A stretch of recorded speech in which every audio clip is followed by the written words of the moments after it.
The perpetual shimmer of the Las Vegas Strip in 1993 was more than just light. It was an almost tangible promise, a relentless, glittering hum against the vast, indifferent expanse of the Mojave Desert. Fortune seekers and escape artists flocked to its casinos and gilded palaces, drawn by the siren song of possibility and the allure of an easy oblivion. For Robert Thorne, the formidable owner of the opulent Onyx Palace, this city was both his empire and his legacy, a testament to decades of calculated risks, shrewd dealings, and an unyielding, almost ruthless ambition. His son, Michael Thorne, at 22 years old, was the designated heir to this dazzling, often shadowed kingdom. But Michael, with his restless spirit, a quick, disarming smile, and an intellect that chafed against the confines of the family business, often felt like a prince suffocating in a meticulously crafted, diamond-encrusted cage. Michael wasn't the archetypal casino scion. While his peers flaunted gleaming European sports cars and frequented the exclusive, velvet-troped lounges of their father's properties, Michael drove a scuffed, older model Ford Bronco. His interests veered sharply from the high-stakes world of baccarat and blackjack. He was a regular at the smoky, soulful jazz clubs hidden in the older, less polished parts of downtown Vegas, not the pristine, sterile environments of the Strip. He dabbled, with earnest if sometimes naive passion, in independent film projects, often collaborating with struggling artists and musicians, a world away from the polished machinations of the gaming industry.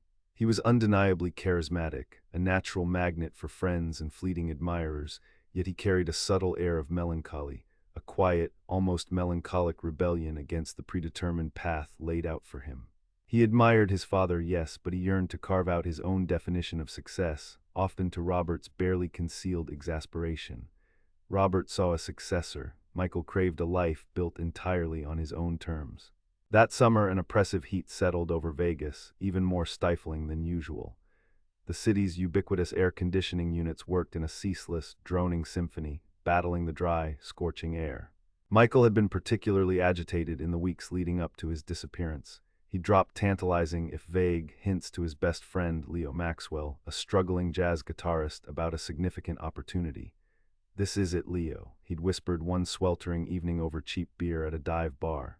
"This is how I get out, how I make my own name, for real, no strings attached to the palace."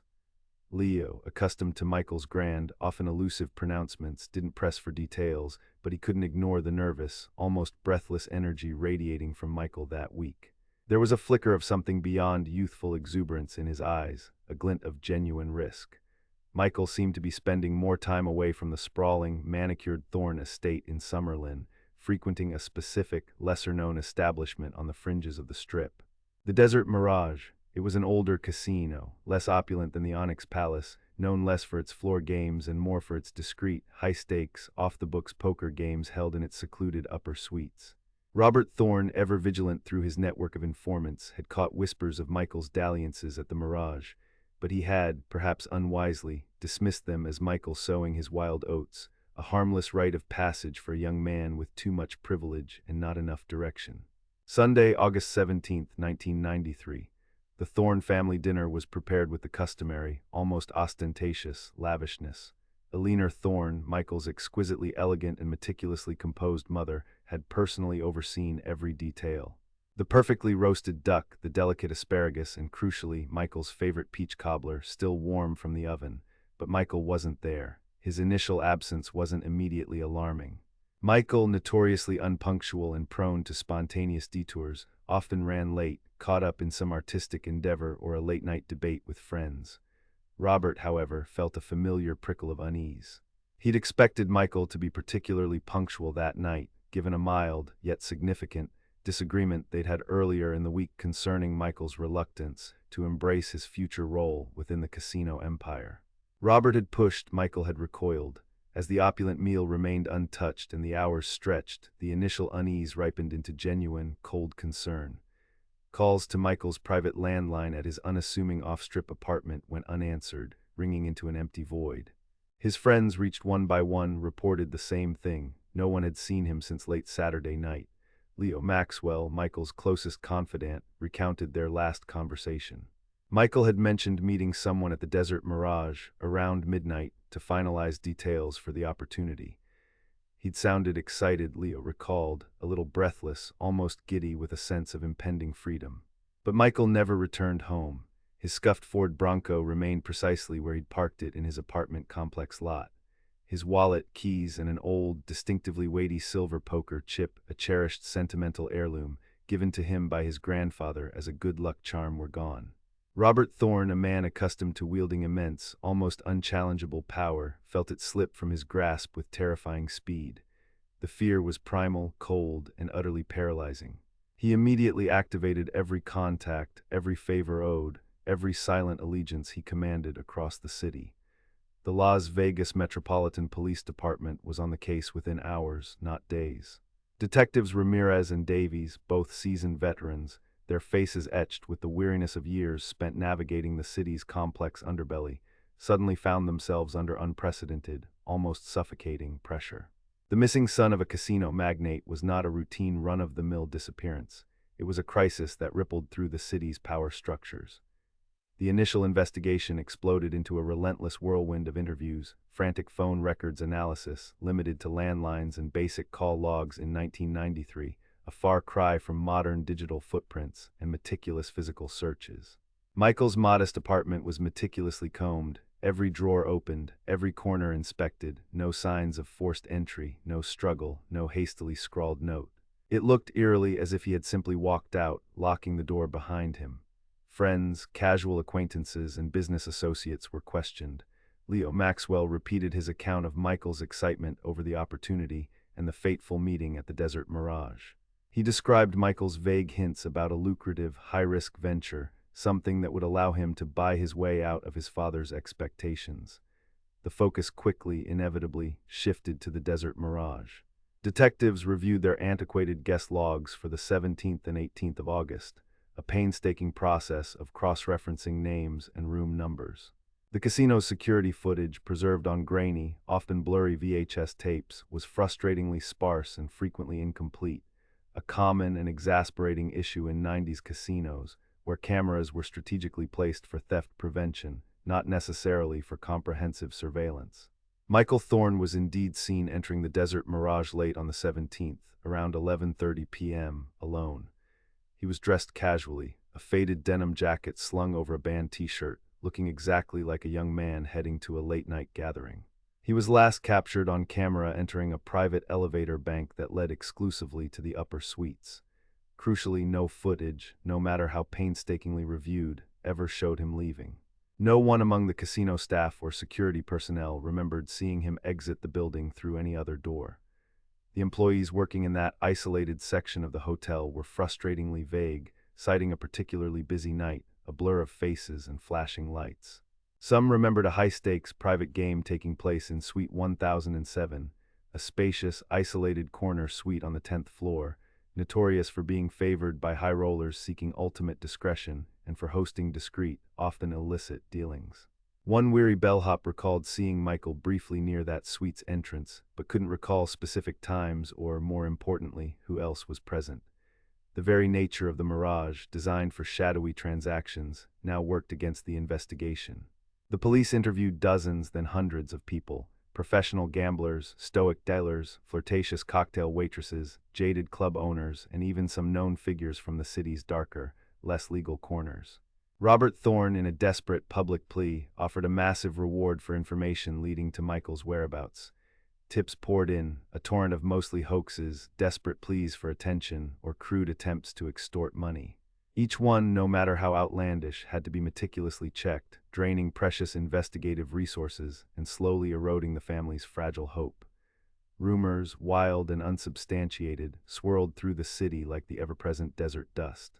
A rival casino family, a botched kidnapping for ransom, an unpaid gambling debt, a disgruntled former employee seeking revenge, or even Michael himself orchestrating his own disappearance. The Thorne family's immense wealth, once a shield, was now a paradoxical curse. It ensured relentless investigation, yet it also painted a vivid target on Michael's back in the public imagination, inviting reckless speculation and obscuring genuine facts beneath a veneer of sensationalism. Detectives Ramirez and Davies, despite the escalating frustrations, followed every single lead, however slim. They painstakingly re-interviewed the high rollers known to frequent Suite 1007.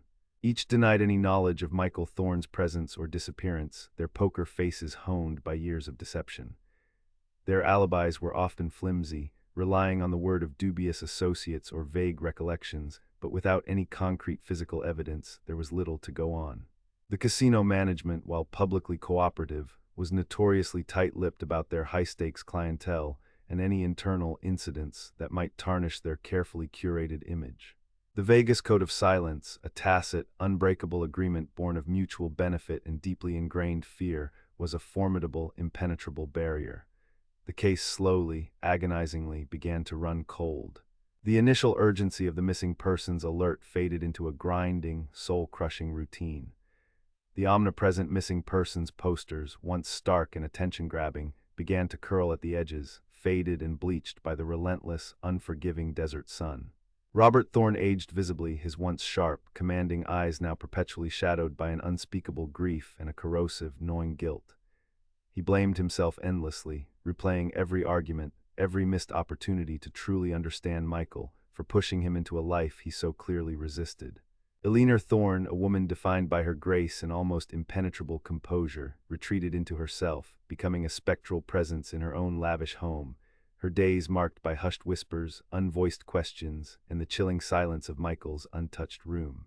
The Onyx Palace, Michael's supposed inheritance, gradually transformed in their minds into a grand, mocking monument to his absence, its dazzling lights a cruel counterpoint to the profound darkness that had enveloped their lives. Years crawled by, 1994 blurred into 1995, then the new millennium dawned with its promise of unprecedented change. The world transformed around them. Technology surged forward. Las Vegas, ever hungry, kept growing, swallowing up old landmarks, tearing down modest structures to erect new, grander, ever more spectacular towers of glass and light. The Michael Thorne case, once a searing hot pursuit, gradually became a cold file, relegated to a dusty cabinet in the LVMPD's archives, occasionally reviewed by a new generation of detectives, always ending in the same frustrating, heartbreaking dead end. His parents, however, never truly relinquished hope. They funded a succession of expensive private investigators, each one failing to unearth new clues. They kept Michael's room at the estate exactly as he'd left it, a shrine to a vanished life. But the leads were truly exhausted. The pain, though dulled by the ceaseless march of time, remained a constant, aching presence, a phantom limb that throbbed with every memory. Then came 2003, 10 years. A decade since Michael Thorne walked into the bright, predatory lights of the Desert Mirage and vanished without a trace. Maria Sanchez had been a hotel maid at the Desert Mirage for nearly 15 years, an unsung, vital cog in the vast machine of the casino hotel. She was a quiet, meticulous woman, her hands calloused from years of scrubbing, polishing, and endless attention to detail.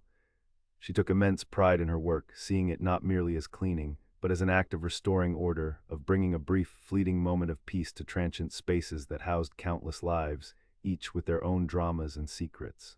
She knew the Desert Mirage with an intimate familiarity, every loose tile, every squeaky door hinge, every hidden vent, every faint, persistent stain. Some wings of the sprawling old casino were rarely used, or had undergone piecemeal, often neglected, renovations over the years. Suite 1007, in particular, had always held a certain enigmatic mystery for the staff. It was often booked for private events, closed off for days, then suddenly open again, its secrets seemingly locked behind heavy oak doors and a silent history. It was a Tuesday in early September 2003, a typically sweltering day even for Vegas, the dry heat shimmering off the pavement. Suite 1007 had been empty for a week after a particularly rowdy convention group had checked out, leaving behind a trail of minor chaos. Maria was assigned the deep clean, a laborious but satisfying task she quietly relished. She hummed a soft, wordless tune as she methodically wiped down the polished surfaces, meticulously vacuumed the plush, somewhat worn carpets, and vigorously scrubbed the large, marble-clad bathroom. As she knelt to clean the grout near the shower, her observant eye caught a slight, almost imperceptible give in one of the decorative wooden baseboards. It was a familiar sign of aging infrastructure, a common imperfection in older hotels. Most maids would simply ignore it or merely push it back into place, deeming it too minor to report. But Maria, with her innate thoroughness, paused. She crouched down lower, her keen eyes scanning the faint line where the baseboard met the wall. There was a faint, almost imperceptible gap, a hairline fracture in the seemingly solid construction. Curious, driven by an instinct for tidiness, she pressed harder against the wood. With a faint, almost inaudible click, the section of the baseboard clicked inward a fraction of an inch, revealing a tiny, shadowed crevice within the wall. Something glinted inside, catching the dim light filtering into the corner. She reached in, her work-roughened fingers brushing against something cool and surprisingly heavy. She carefully pulled it out. It was a poker chip, but not just any chip. It was an old, unusually heavy, silver-plated chip, slightly tarnished by time and perhaps by human touch. On one side, meticulously engraved with an almost artisanal quality, was a small, ornate T, the distinctive Thorne family crest, a design used exclusively for private family tokens, never for public play on a casino floor. Maria, who had seen countless casino chips in her career, had never encountered one quite like this. It felt significant, weighted with unspoken history, utterly out of place in such a secluded, almost forgotten nook of an old hotel room. She held it, turning it over slowly in her calloused palm. A faint, almost invisible smudge was present on the reverse side, like a ghost of a thumbprint. She knew, with an unshakable gut feeling, that this wasn't just a lost item, an accidental discard. This was a piece of a story, a dark secret finally emerging into the light. She immediately reported her extraordinary find to her supervisor, who, recognizing its unique appearance and the family crest, instantly escalated it to casino management. Within an hour, the small, heavy chip was carefully bagged and tagged, en route to the Las Vegas Metropolitan Police Department, specifically into the hands of Lieutenant Davies, who, though now in charge of the department's cold case unit, remembered the Michael Thorne case with a particular, persistent ache of professional frustration and personal failure. The discovery of the silver chip sent a powerful, almost electric shockwave through the dormant cold case unit. Lieutenant Davies, now with a decade more experience and a hardened resolve, felt a surge of adrenaline he hadn't experienced in years. The T crest was an undeniable, irrefutable link. This was Michael Thorne's chip, the very one his parents had listed as missing, the sentimental token his grandfather had given him for luck. He immediately carefully contacted Robert and Alina Thorne, the news delivered with a cautious optimism that bordered on trepidation. Forensic teams, armed with a decade of technological advancements, swarmed Suite 1007. Every inch of the room, from the ceiling tiles to the carpet fibers, was meticulously re-examined. Luminol, a chemical spray that reacted to even ancient traces of blood, was used. It revealed faint, old blood spatter behind the very same loose baseboard where the chip was found, completely invisible to the naked eye. DNA samples were painstakingly lifted from the chip itself, a partial print on the tarnished silver surface, and a microscopic skin cell fragment adhered to the T side. The blood, analyzed rapidly with the comparatively advanced techniques of 2003, was an undeniable match for Michael Thorne. The partial fingerprint, however, was not Michael's.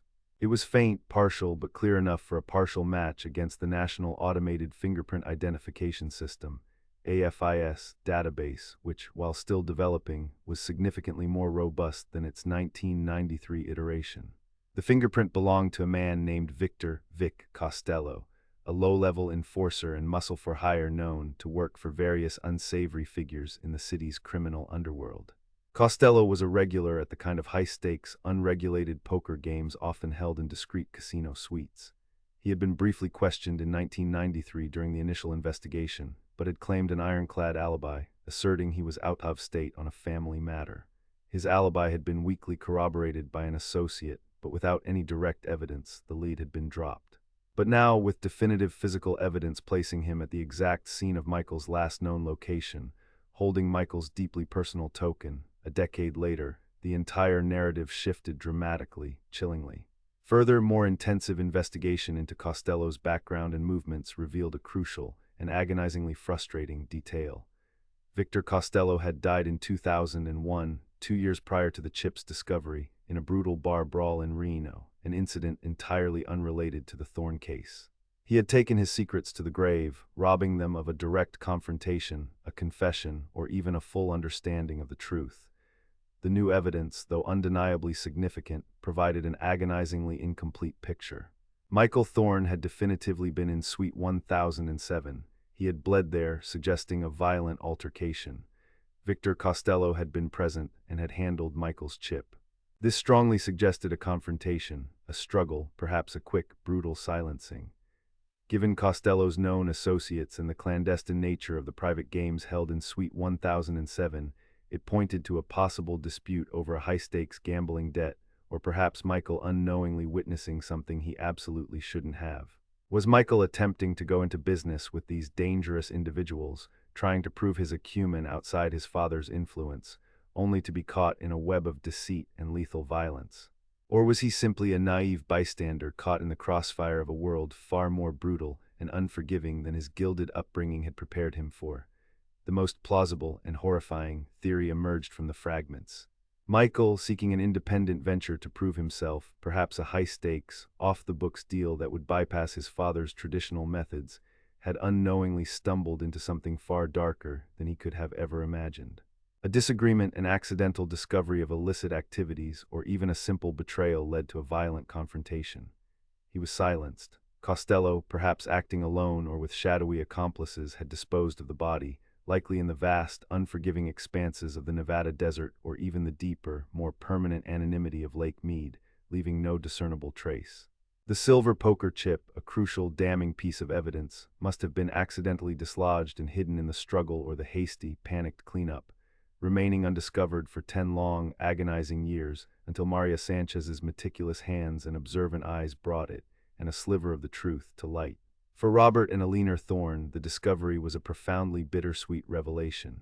It didn't and couldn't bring Michael back, nor did it offer a complete, satisfying explanation of his final, terrifying moments. The true, agonizing details, the precise why and the how of his disappearance and death, remained largely buried with Victor Costello, a secret he took to his desolate grave. But it confirmed what they had always suspected, what their hearts had never stopped screaming. Michael had met with foul play. He wasn't a runaway, a rebellious youth who had simply chosen to vanish. He wasn't just lost, he was taken. The distinctive silver poker chip, once a benign symbol of family legacy and inherited luck, now stood as a chilling, tangible fragment of a dark, brutal truth, a silent testament to a vibrant life brutally cut short amidst the glittering, ruthless, and eternally deceptive backdrop of Las Vegas. The case, after a decade of agonizing uncertainty, was finally officially closed, a cold, hard certainty replacing the gnawing, endless questions. But the wound in the Thorne family's heart remained, a perpetual searing ache, a reminder that the desert, vast and silent, kept its secrets well. But sometimes, just sometimes, a meticulous hand could uncover a piece of the truth, buried just beneath the surface, waiting for the light.